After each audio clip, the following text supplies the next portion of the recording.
Shalom, everyone. Thank you for tuning in to another episode. Today, what we're going to touch on is the topic of Easter. Many of you have been socially conditioned into accepting this tradition of Easter at face value without understanding the origin, the background, where it comes from, and what the true meaning of this custom of Easter is. Most people present it as it has something to do with commemorating the death and resurrection of Christ. But what you're going to find out in this video is that it has nothing to do with that at all and has everything to do with satanic worship and pagan rituals. Many people are going to be upset about the information that comes out in this video. Do I care? Absolutely not. Absolutely not. The truth must come out whether you like it, love it, hate it, or not. The truth doesn't change no matter how mad you get. So that's what we're going to be dealing with in this video. And to give those that want to know both sides of the story and want to know exactly what it is that they're commemorating and taking part of every year. People that are waking up and asking questions on the traditions that they're following to see if it matches up with the scriptures and what God wants us to do, or if it's taking us towards another path. That's what we're going to deal with today. I'm Brother Yerushalayim. This is the Bible Unlocked, the Easter Deception. Revelations 12 verse 9. And the great dragon was cast out, that old serpent called the devil and Satan, which deceiveth the whole world. So this is the verse you need to keep in mind as we go into this lesson, that the prophecy in the Bible says that Satan would deceive the whole world. And what you're going to find out is that the festival of Easter is one of the many tactics that Satan used to be deceptive throughout the entire world. See, the Christian church is still looking for this deception to happen sometime in the future. They're still waiting for this great massive deception to happen when they don't even understand that this deception has already happened. The deceptions start with you thinking that you're already not deceived. That's where the deception happens. There's layers to the deception.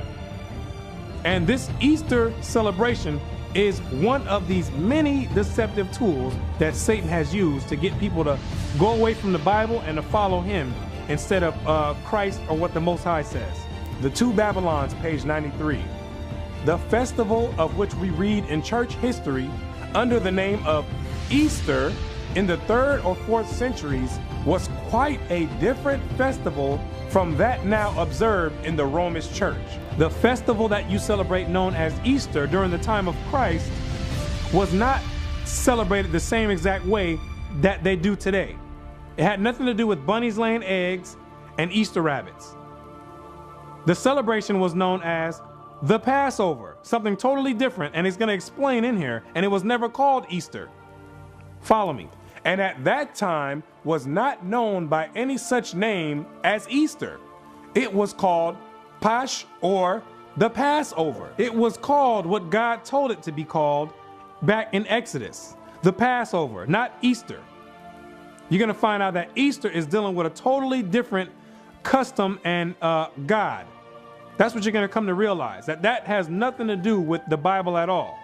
And though not of apostolic institution, was very early observed by many professing Christians in commemoration of the death and resurrection of Christ. And the Passover, in the correct context, was celebrated during the time of Christ by many of the Christians that follow the teaching of Christ.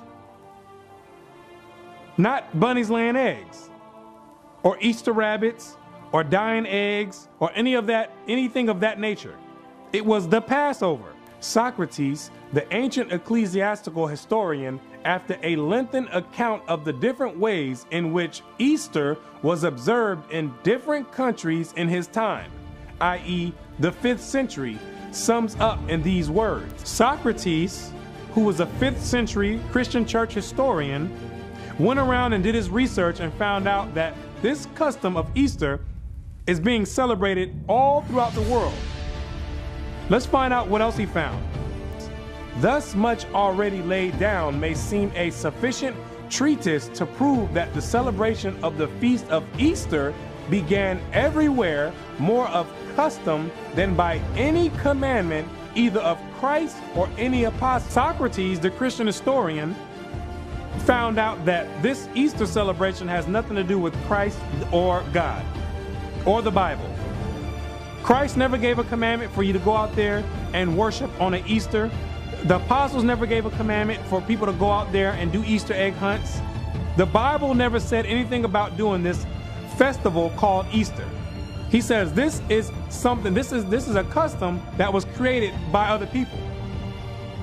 Now I'm going to believe Socrates' account versus the Christian pastor's account, because Socrates was there during the time when the Roman Catholic Church amalgamated these pagan principles and practices into the Christian church. He was there around that time. So I'm going to take his account versus someone that came 2,000 years later, which has a different agenda. He went and did the research on the various places that were celebrating this custom known as Easter. Page 96. Such is the history of Easter. The popular observances that still attend the period of its celebration amply confirm the testimony of history as to its Babylonian character. The custom of Easter, throughout all research, it brings a paper trail all the way back to the Babylonians, the ancient Babylonians. That's where this custom derived from. The hot cross buns of Good Friday and the dyed eggs of Pasch, or Easter Sunday, figured in the Chaldean rites just as they do now. Yes, the dyed eggs and the hot cross buns all stem back to the Chaldeans, which are the ancient Babylonians. That custom goes all the way back to ancient Babylon. There's nothing new under the sun. The ritual was picked up and it made its way all the way down to the Roman Empire. And the Roman Empire, when they came and took over the Americas, they implemented it in with the rest of the pagan customs in Christianity. They didn't just wake up. I mean, the eggs just didn't pop up out of nowhere. They didn't say, they didn't just wake up one day and say, you know what, we know this Easter has to do with the resurrection and death of Christ, but you know what, we're just going to add some eggs in there. I like the way they look. I'm just going to go ahead and add a few eggs in there. No, it has an origin. It has a history. They're just not going to tell you what it is, because you're going to find out that you're worshiping Satan. They're not going to tell you what it is. And most of you probably don't care, too lazy to do your own research. And guess what? Satan and the hierarchy, they like people like you. You're the ones they want in their society. The ones that's going to just go with the flow and eat up everything that they feed to you. They love people like you. That's a slave mentality. The buns, known too by that identical name, were used in the worship of the Queen of Heaven, the goddess Easter, as early as the days of Cecrops, the founder of Athens. That is 1,500 years before the Christian era. 1,500 years prior to when Christ stepped foot on the scene, they was already celebrating Easter bunny laying eggs. Let me say it again. 1,500 years prior to Christ stepping foot on the scene, they were already celebrating Easter bunnies laying eggs. They was already dyeing eggs. They were already dealing with Easter bunnies. This is nothing new. This is nothing new. When we were still in captivity in the land of Egypt, they were already celebrating the Queen Mother of Heaven, which is what this is dealing with. The Queen Mother of Heaven, beginning with Semiramis in ancient Babylon. They were already dealing with this custom. So when Christ was on the scene, people were already doing their Easter bunny egg hunts. When Christ was walking on the scene, they were probably some of the people that he was healing. People that fell off into that custom. So this Easter bunny egg concept has nothing to do with Christ, his death or his resurrection at all. It's all a play on your emotions to have you believe that you're doing something that's commemorating Christ, but really what you're doing is worshiping the Queen Mother of Heaven. And we're going to get more information about this Queen Mother of Heaven, so you know exactly who it is you're paying homage to. And this custom was being done during the time of Jeremiah. This is nothing new. Jeremiah was dealing with the same people as today, dealing with this Queen Mother of Heaven worship. He was dealing with that during that time. Let's get the account out of the Bible with Easter going on during the time of Jeremiah, the Babylonian captivity. Let's find out. Jeremiah 7 verse 18. The children gather wood. The children go to the store to go ahead and get the coals. This is what they do today. It's going to be the same exact thing they were doing during the time of Jeremiah. The children get sent out to go ahead and go to the store with a few dollars to go pick up the coal. Go ahead and pick that up. And the fathers kindle the fire. And the father is outside with his chef cape on, getting ready to kindle the fire for the barbecue. That's what he's outside doing. That's what the father's outside doing. For when the kids bring the coal, he's getting the barbecue ready, getting the grill ready. And the women need their dough. And the women are inside in the kitchen, kneading the dough, getting the rest of the entree ready. That's what the women are doing. But let's find out what they're doing all this for. To make cakes to the Queen of Heaven. To eat dinner on Easter Sunday to the Queen of Heaven. Same exact thing. To bake cakes to the Queen of Heaven. That's what they were doing back then, and that's what they're doing today. You get your whole feast ready for your Easter Sunday to bake cakes to the Queen of Heaven. Let's get more. And to pour out drink offerings unto other gods, that they may provoke me to anger. That you are provoking the Most High to anger when you're sending up these hot cross buns to other gods, to the Queen Mother of Heaven. Pouring out your drink offerings to the Queen Mother of Heaven on your Easter Sunday.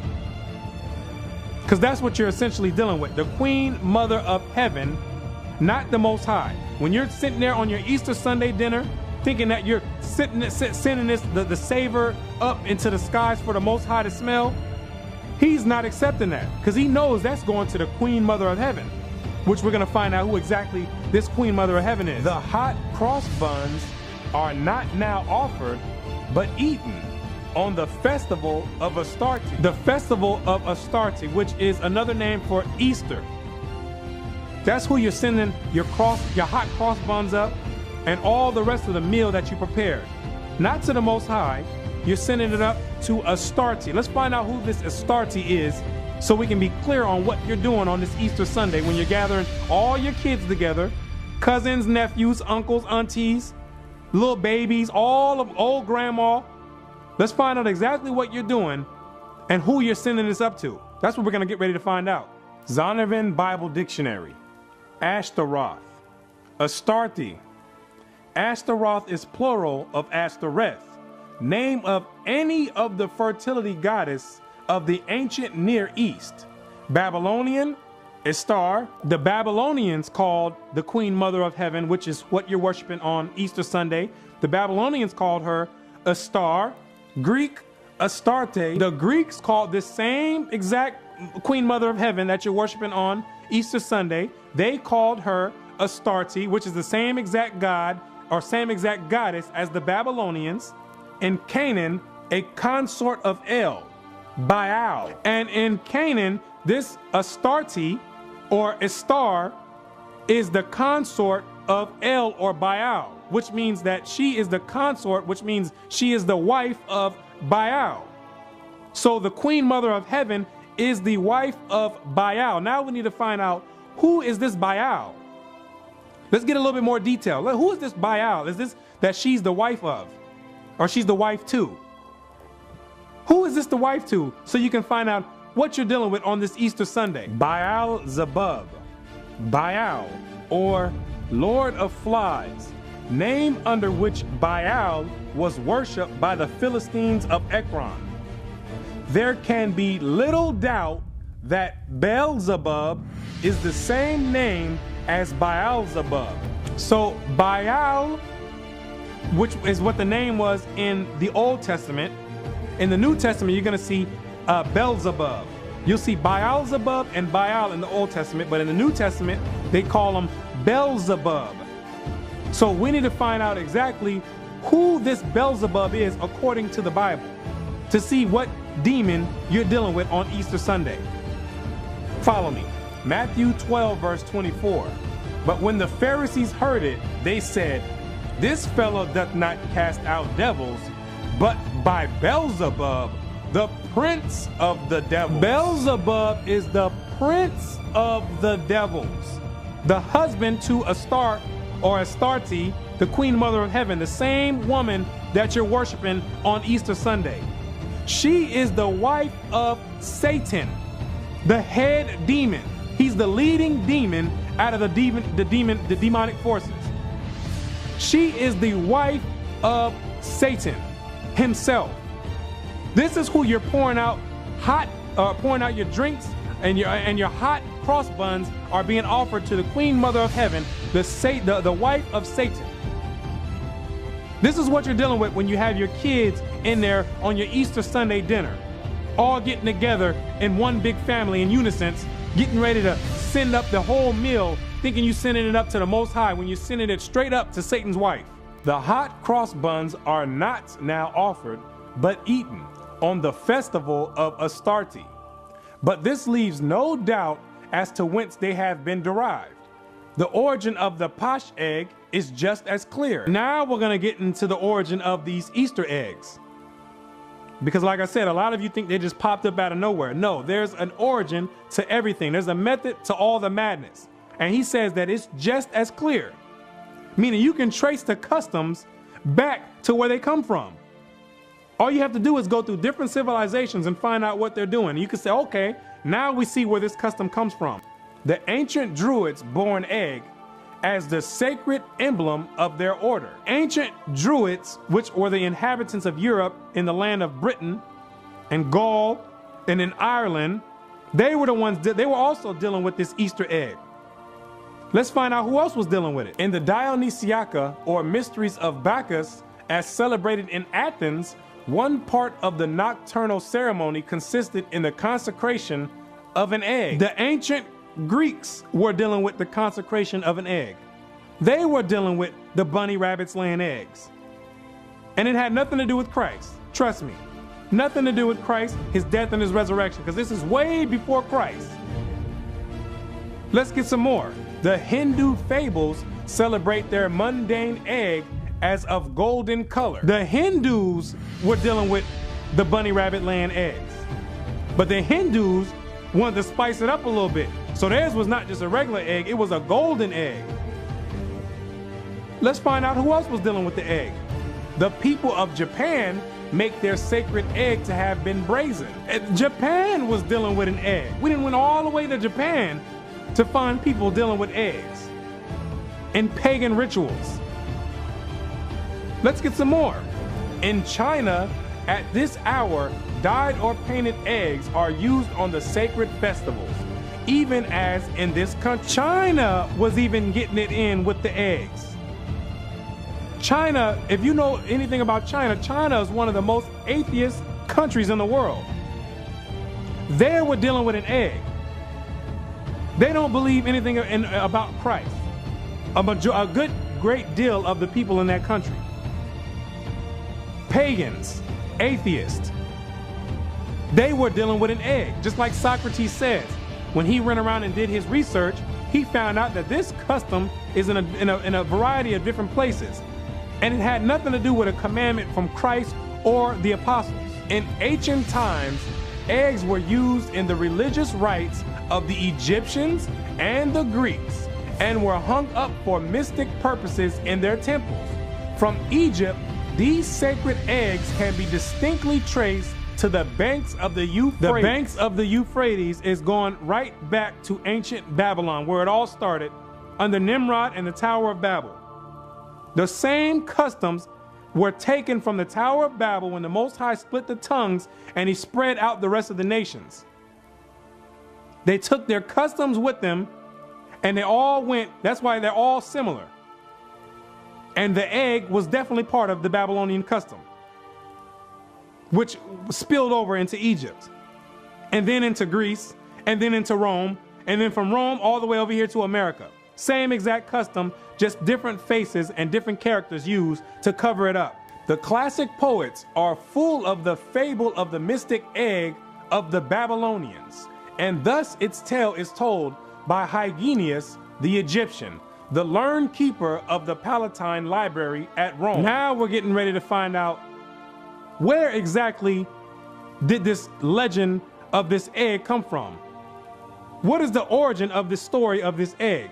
So we can find out what you're dealing with on Easter Sunday when you got your kids out there doing Easter egg hunts. In the time of Augustus, who was skilled in all the wisdom of the native country, an egg of wondrous size is said to have fallen from heaven into the river Euphrates. So the legend is that an egg of wondrous size, some massive egg, all of a sudden came down out of heaven and fell into the river Euphrates. This is where the egg come from. Let's get some more. The fishes rolled it into the bank where the dove having settled upon it and hatched it. The fishes rolled it out of the water and put it on the bank where the dove came, sat on it, and hatched it. Now let's find out what happened when the dove hatched it. Who managed to pop up out of this egg? Out came Venus. Out came the devil's wife. That's who Venus is, Astarte, same exact goddess. Out came the devil's wife, who afterward was called the Syrian goddess, that is Astarte. Hence, the egg became one of the symbols of Astarte, or Easter. This is where you get your Easter bunny laying eggs at. It became a symbol of Easter, or Astarte, worshiping the Queen Mother of Heaven, Satan's wife. This is where it derives from. This is the legend behind it. This is what you have your kids dabbling with on your Easter Sunday when you're sending up hot cakes to the Queen Mother of Heaven. This is what you're dealing with. Yes, Satan gave his wife a holiday as well. Let me say it again. Satan gave his wife a holiday as well, which he got the whole world worshiping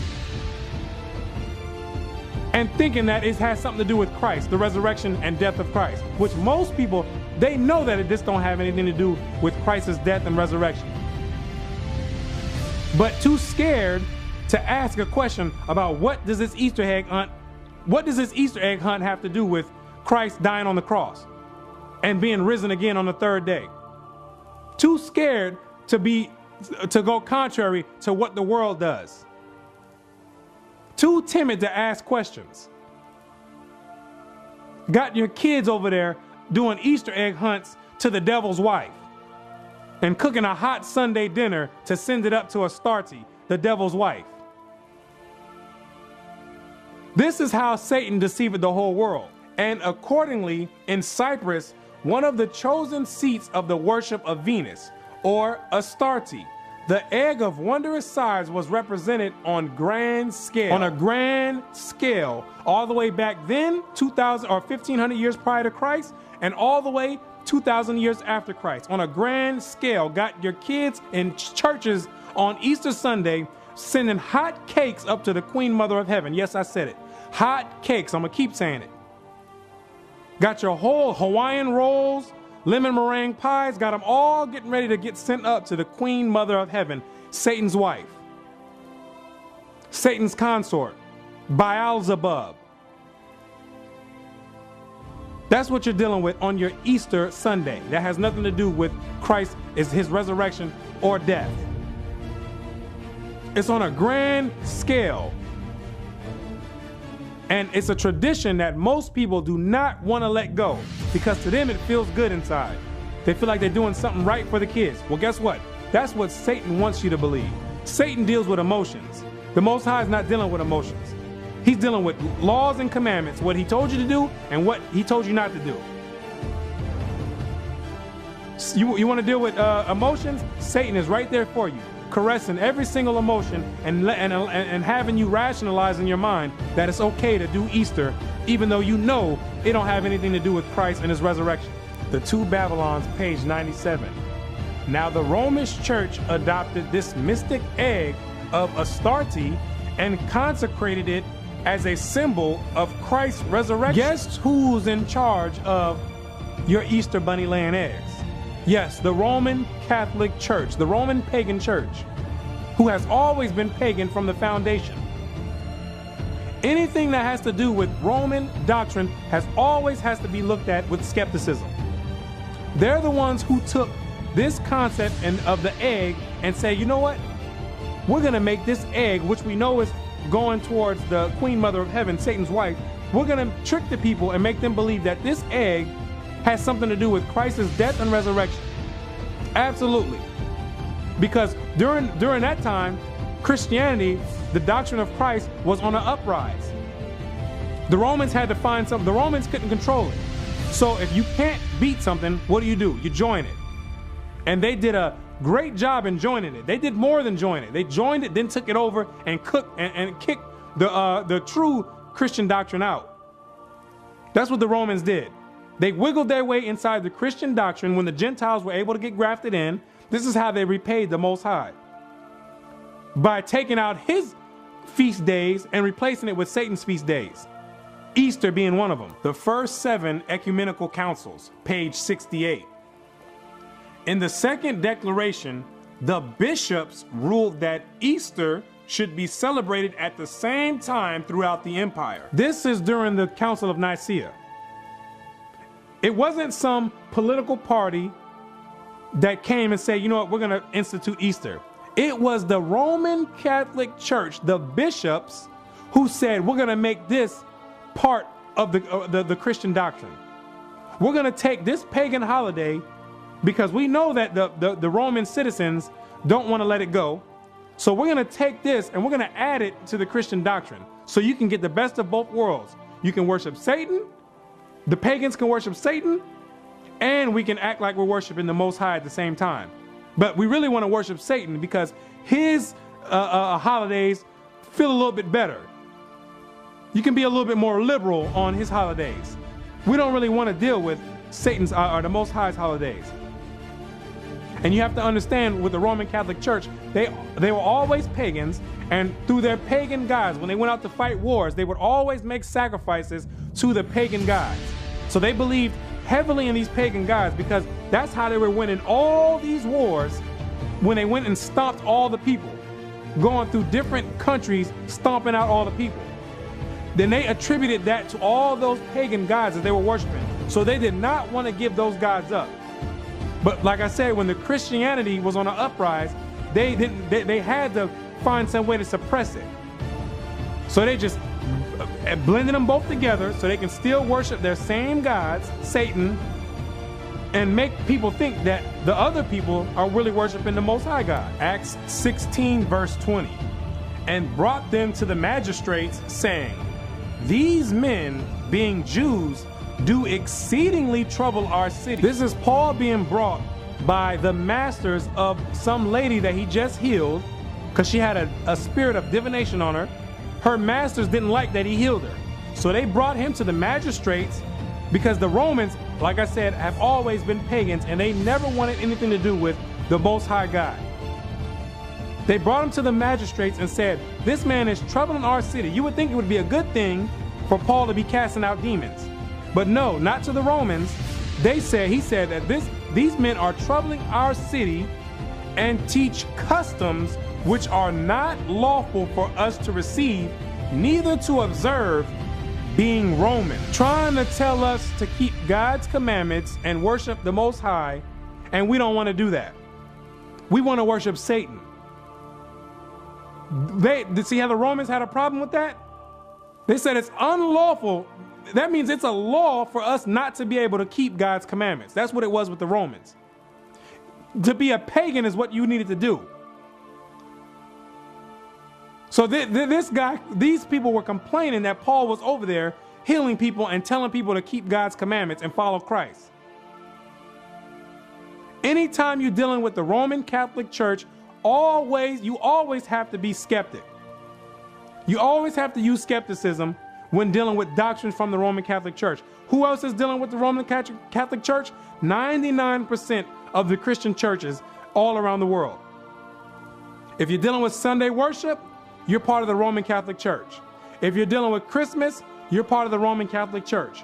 If you're dealing with Easter, you're part of the Roman Catholic Church. If you're dealing with any pagan religion, if you're dealing with the laws, the laws are done away with, you're dealing with the Roman Catholic Church. You're part of the Roman Catholic Church. You're an offspring of the Roman Catholic Church. No matter how many ways you want to slice it and dice it, those doctrines come from the Roman Catholic Church. They come from the Roman Catholic Church. If you believe in a virgin birth, that Christ didn't have a mother and a father, you're part of the Roman Catholic Church. Always use skepticism when dealing with those doctrines, and do further research, and get out of a slave mentality. Now, some of you may be confused because when you read the Bible, you're going to run across one passage that says the word Easter. This is the only passage in the entire Bible that says the word Easter. So what we're going to do, I'm going to show you exactly how they injected the word Easter to make you believe that that is what they were practicing during the time of Christ. And the apostles and all the other disciples were dealing with Easter as you know it today. Follow me. Acts chapter 12, verse 3. And because he saw it pleased the Jews, he proceeded further to take Peter also. Then were the days of unleavened bread. At this time is the feast of unleavened bread, which is part of the Passover. Keep this in mind. This is the feast of unleavened bread that's going on, and watch how they're going to smoothly inject the word Easter into the scriptures to make you think that Easter and the feast of unleavened bread are synonymous. But we're going to go deeper into the scriptures and into the translation to find out what word is really there. And when he had apprehended him, he put him in prison and delivered him to 4 quaternions of soldiers to keep him, intending after Easter to bring him forth to the people. Now you see that they put the word Easter in there. They injected the word Easter in there, so when someone reads it, they're gonna believe, okay, you know what, I guess I am supposed to be doing Easter bunny egg hunts and chocolate covered eggs. I guess I am supposed to be doing that because they were doing it in the Bible. Right, that's to someone who does not do any research. That's the point of them slipping it in there. Because they know that a slave is not gonna do any further research. You're gonna take everything at face value and you're not gonna double check anyone's work. They put this in here purposely to give someone a reason to justify worshiping the Queen Mother of Heaven, Satan's wife, and give you a reason to do it. Now let's go to the Greek, which it was written in, and find out what does the Greek word say.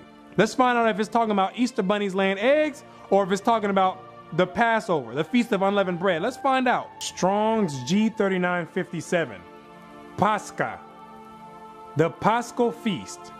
The feast of the Passover. No, bunnies laying eggs. The Passover. No, worshiping the Queen Mother of Heaven. The Passover. The feast of the Passover, ladies and gentlemen.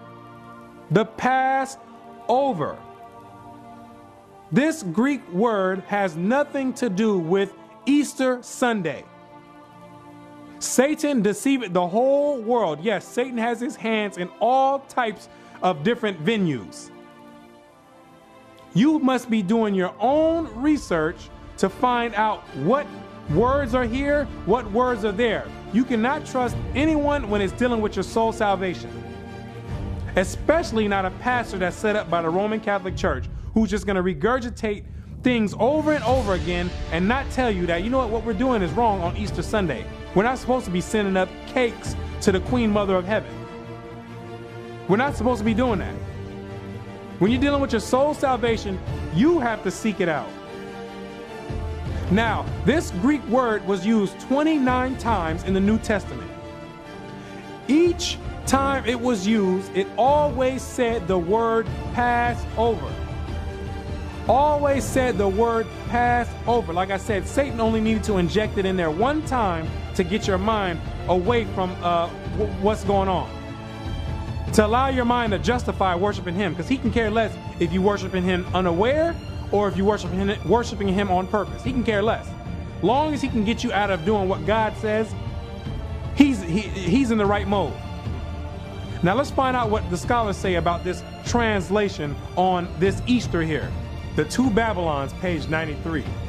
Everyone knows that the name Easter, used in our translation of Acts 12 verse 4, refers not to any Christian festival, but to the Jewish Passover. Everyone knows that this word Easter is not supposed to be there. Everyone knows that Satan done injected the word Easter into the Bible.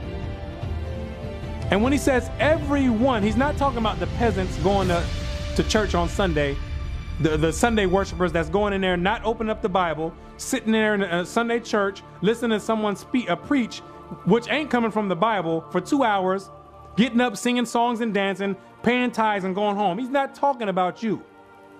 When he says everyone, he's referring to everyone in the hierarchy that has their hands in the Christian doctrine.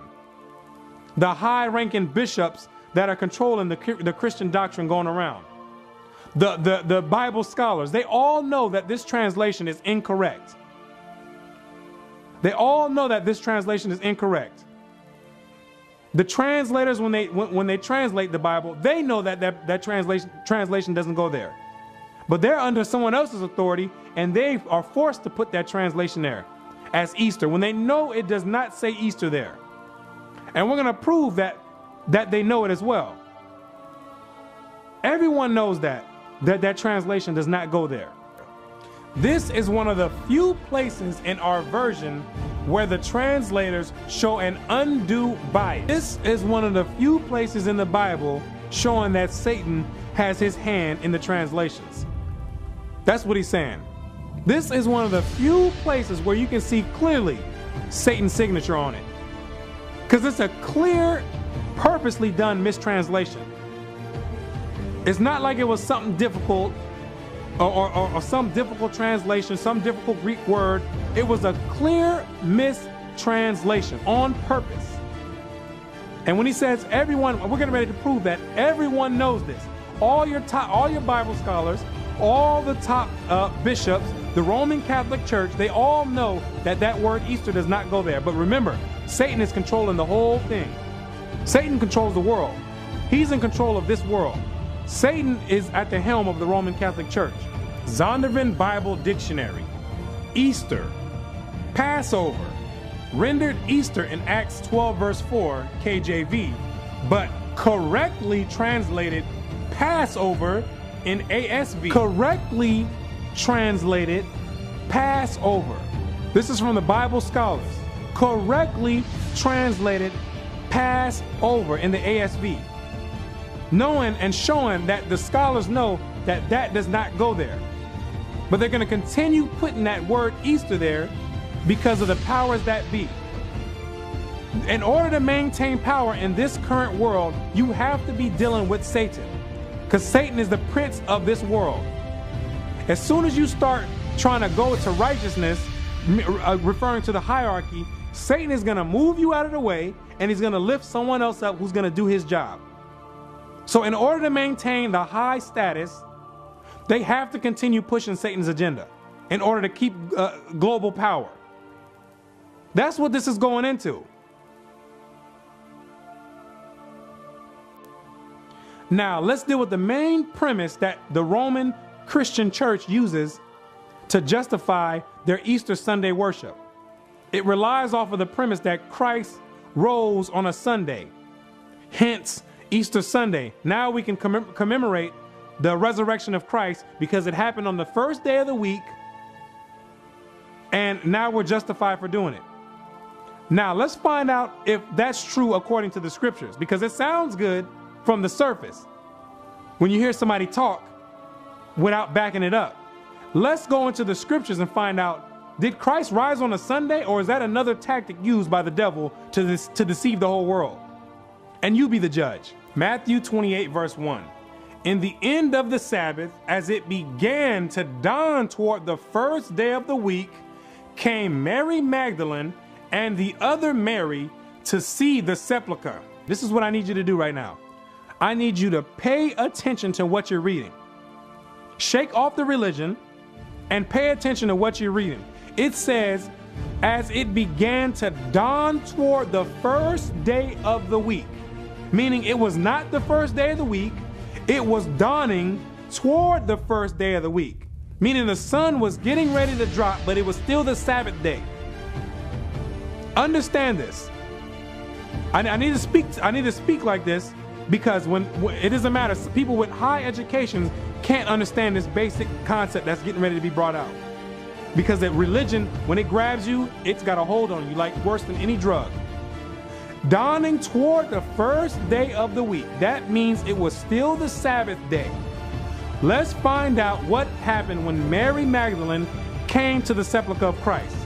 Verse 5, and the angel answered and said unto the women, fear not ye, for I know that ye seek Jesus, which was crucified. He is not here, for he is risen. Christ was not there. He was already risen. It was dawning toward the first day of the week, meaning it was still the Sabbath day.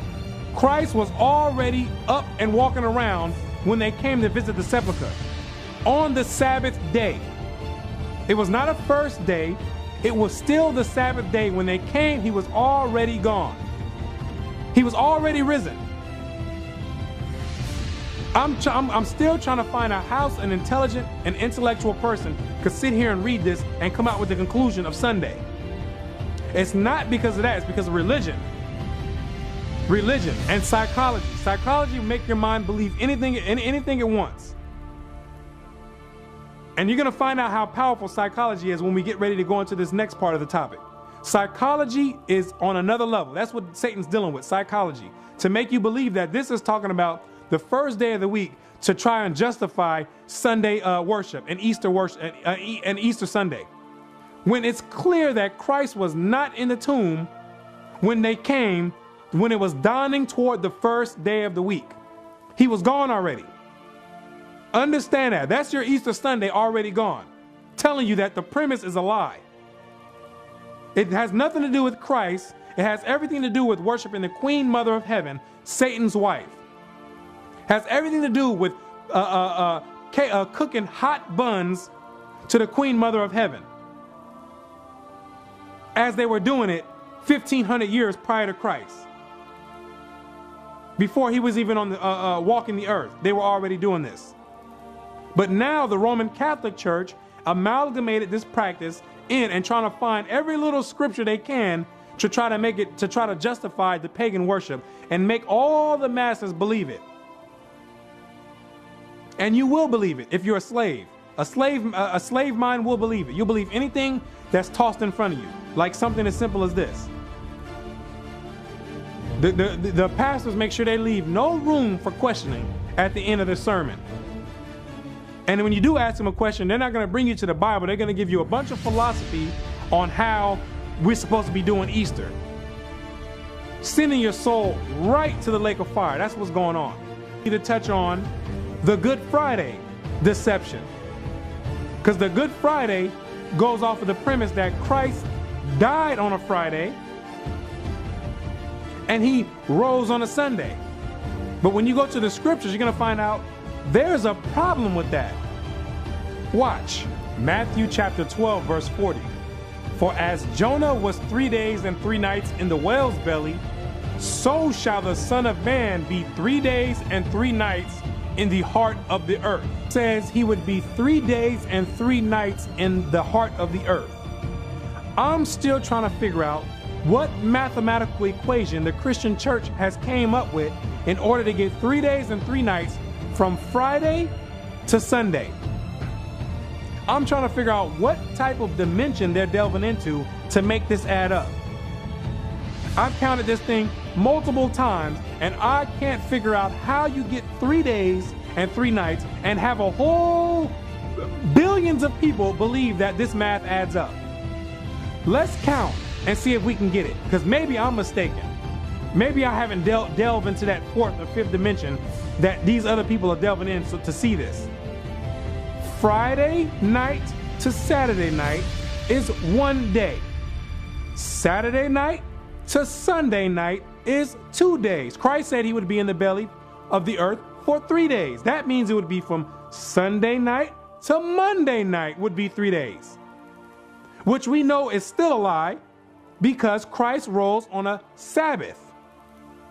When they came to the sepulchre, he was already gone when it was dawning toward the first day.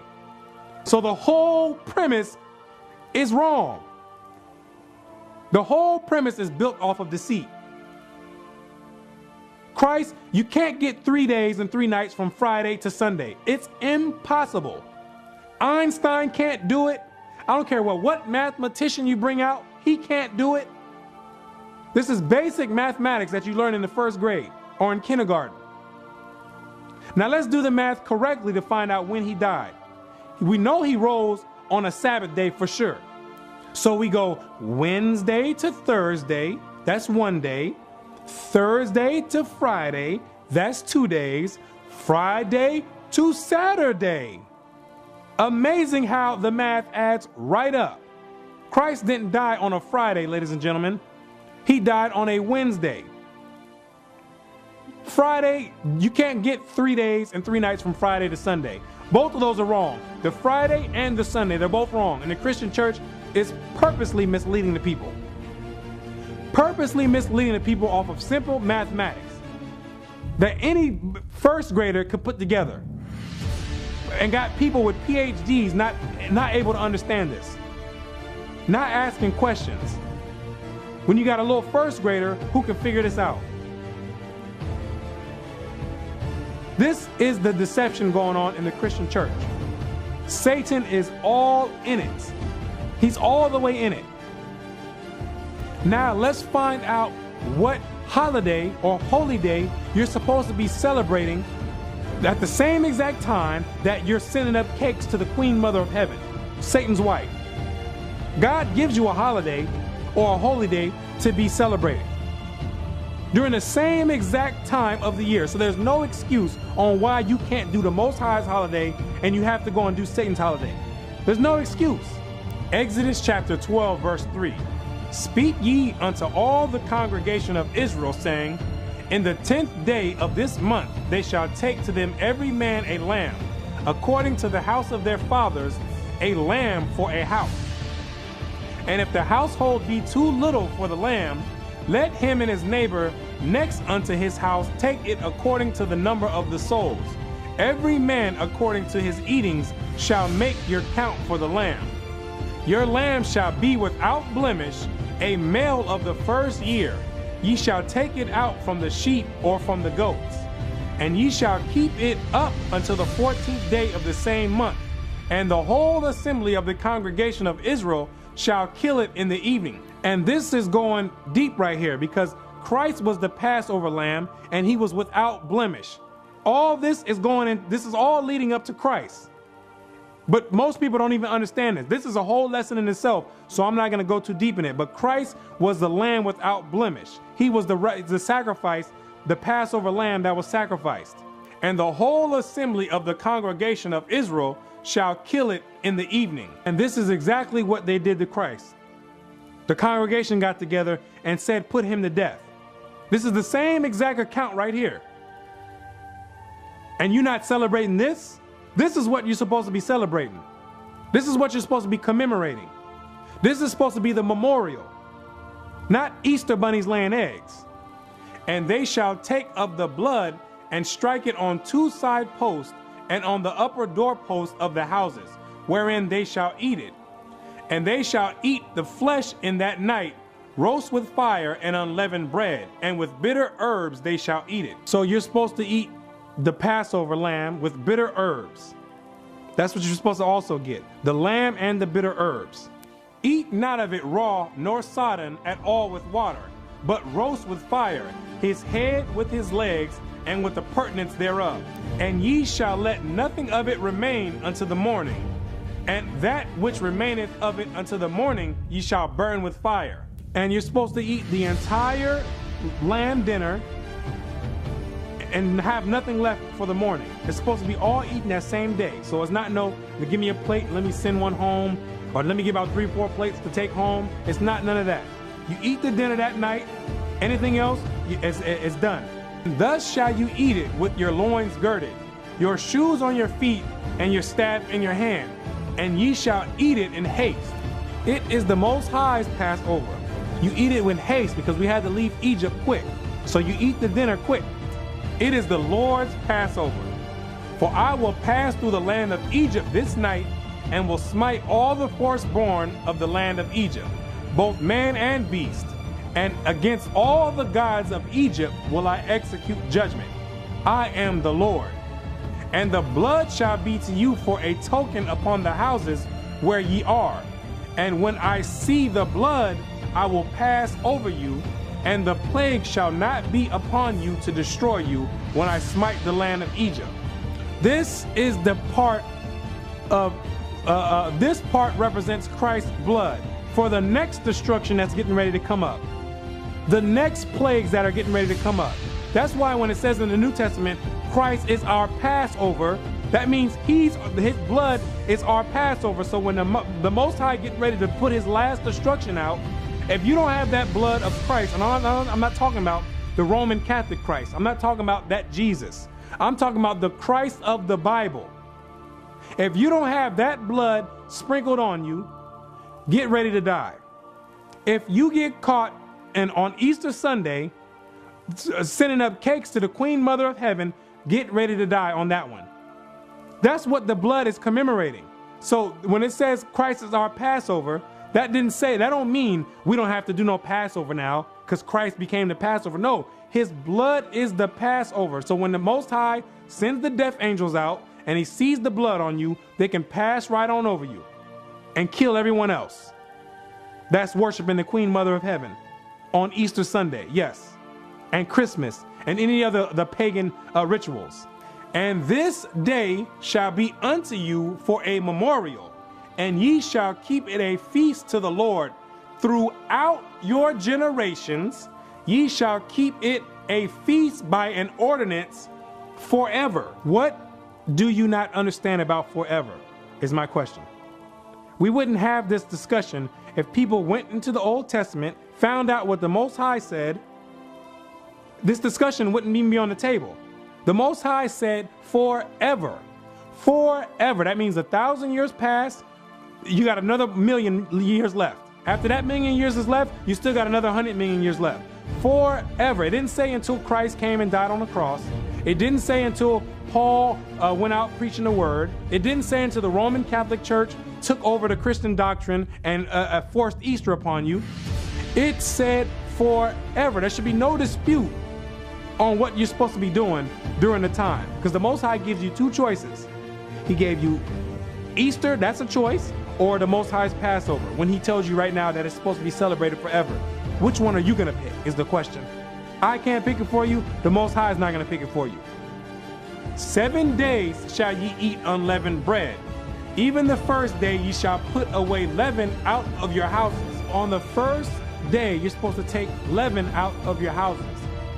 Leaven is yeast. Anything that's a rising agent is supposed to be taken out of your house.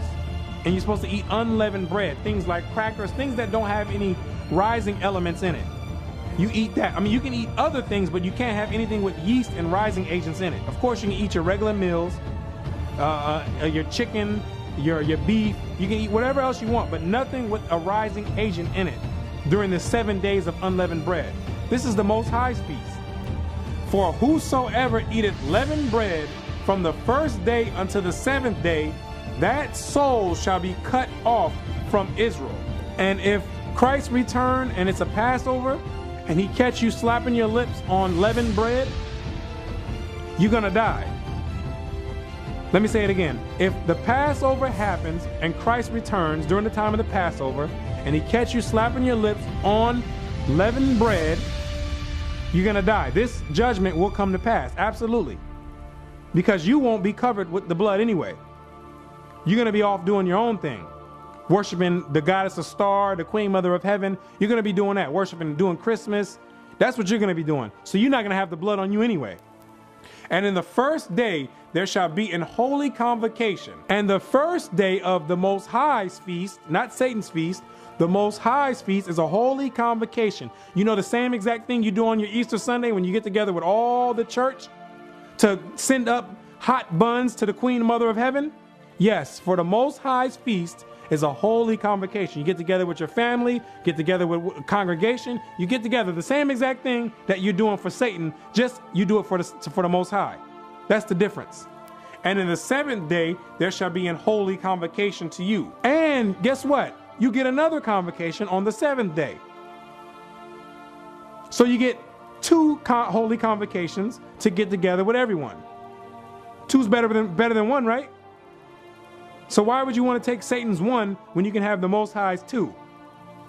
No manner of work shall be done in them, save that which every man must eat.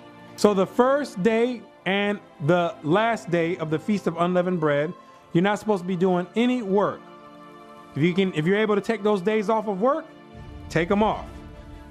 You're not supposed to be outside doing anything else. No servile work. It's a day of rest. That only may be done of you. And ye shall observe the Feast of Unleavened Bread. For in this selfsame day have I brought your armies out of the land of Egypt. Therefore shall you observe this day in your generations by an ordinance forever. How many times do the Most High have to tell you forever? He knows that people are just not going to understand it. So he has to tell you forever 2 times in the same sentence or in the same chapter. Forever. Forever means forever. That does not mean there's a time period when it stops. Forever means forever. Grasp that concept. Next time you get ready to go out and do your Easter Sunday, grasp that concept. You can't stand in front of the Most High on Judgment Day when he has a verse like this in the Bible. There's nothing to be confused about. He said forever. It tells you in the Bible it's impossible for God to lie. That's what it tells you. That's the one thing that is impossible for him to do, is to lie. He says forever, that's what he meant. Forever. Try to stand in front of him on Judgment Day and give him some excuse when you have this verse right here in the Bible saying forever. In the first month of the 14th day of the month, at even, ye shall eat unleavened bread until the 21st day of the month at even. This confused with the first month in the modern calendar, because that's not what this is talking about. It's talking about the first month, which usually falls between March and April during the time of the new moon. The months in the Bible go off of the new moons. Each time a new moon comes in is a new month. So that's what this is referring to. Usually during the time of March and April, there's the new moon that falls around that time. So the first or the 14th day of after the new moon is when the Passover starts. And unleavened bread is going to be on your menu all the way to the 21st day at evening. 7 days shall there be no leaven found in your houses. For whosoever eateth that which is leavened, even that soul shall be cut off from the congregation of Israel, whether he be a stranger or born in the land. Ye shall not eat nothing leavened. In your habitations shall ye eat unleavened bread. This is the year 2015, and this year the Passover falls on a Friday, April the 3rd, at evening. Let me say it again. 2015, the Passover commences on April 3rd at evening of 2015. By coincidence, guess what else starts on April 3rd? Yep, you guessed it. Good Friday. Good Friday. So now you have to make a choice. Which one are you going to do? Are you going to do the Passover like the Most High said would be an ordinance and a memorial forever? Or are you going to do what the Roman Catholic Church tells you to do? Worship the Queen Mother of Heaven, Satan's wife, on April the 3rd. That's something you're going to have to pick. That's why the Most High always gives you 2 choices. He wants to see where your heart is really at. He wants to see if you're going to be down with him or if you're going to be an idolater and go and worship other gods. That's what he wants to know. Easter Sunday falls on April 5th, 2 days later. Not 3 days, like the Christian church will want to make you believe. 2 days later is when your Easter Sunday is going on. But guess what else is going on during that time? The Feast of Unleavened Bread, like the Most High said. 7 days from the Passover starting April 3rd at evening, ending at April 11th at evening. But Satan worked his way right in there to have people think that they're supposed to be doing Easter at that time. But you're going to have to pick. Which one are you going to be doing? Because you can't do both. You can't bake cakes during the time of the Feast of Unleavened Bread, because that's unlawful during that time. No leavened bread. So there's going to be people baking all type of cakes to the Queen Mother of Heaven with all type of leaven in there, like the Most High told you not to do. This is where it comes down to where your heart is really at. The Most High is always going to give you 2 choices. He'll give you two choices. Absolutely. He'll give you your opportunity. If you want to worship Satan, you go right ahead. But there's a punishment for being an idolater. There's a punishment for doing what you think is right instead of what the Most High told you is right. Revelations 21 verse 8. But the fearful and unbelieving and the abominable and murderers and whoremongers and sorcerers and idolaters, people that's worshiping on Easter Sunday, sending cakes and prayers up to the Queen Mother of Heaven on Easter Sunday. All idolaters, Christmas worshipers, all idolaters, man, they all in this list. And all liars shall have their part in the lake which burneth with fire and brimstone, which is the second death. This is where life-changing decisions are made. When truth comes out, this is how you find out what someone's really about. If they truly believe in the Bible, which most people don't, or if they just covering it up to use as a cover-up for the other gods that they really want to worship. This is where you find out right here. And you're going to find out most people are not down with the Most High God in the Bible. That's why it tells you a remnant shall be saved. Most people don't understand what a remnant means. They don't understand that. They're going to get caught as a thief in the night. Whoever's not on guard, taking things at face value and not doing your backup research. You got to understand that this is your soul salvation. This, you're only here on earth for 70, 80 years if you're lucky. After that, you gotta deal with eternity. Eternity is a very long time. And if you want to be in this hot lava lake for eternity, by all means, continue worshiping the Queen Mother of Heaven and have fun doing it. I'm telling you, you better live it up. Live it up. And don't look back. Because you're going to have a lot of looking back to do in that lake of fire. If you get sent there, you got to have a lot of looking back to do on how fun it was doing the Easter egg hunts with your children, all that you're going to have. Because those are only memories you're going to have. And you might not even be able to remember those because it's going to be so hot. And you're going to be there forever. Then you're going to understand what it means forever. Like the Most High told us to do the Passover, a memorial forever. You're going to find out what it really means forever in the lake of fire. Absolutely. You're going to understand what the Most High means when he says forever. That it's not, he's not just being cute, saying, oh, I think this feels good. I think this sounds good right here in this part of the sentence. No, he means what he says. He's not playing no game. He's not playing games at all. That's why it says he commands all men to repent and turn from the wickedness. He winked in ignorance, and now he commands all men to repent. But it's hard to repent when you have your lust and you're invested in Satan. It's very hard to repent when you have your mind in what Satan's doing, and Satan has a grab on you, and he has a hold on you. Understand this.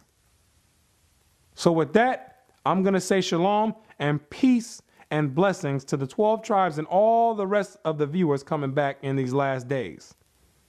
Shalom.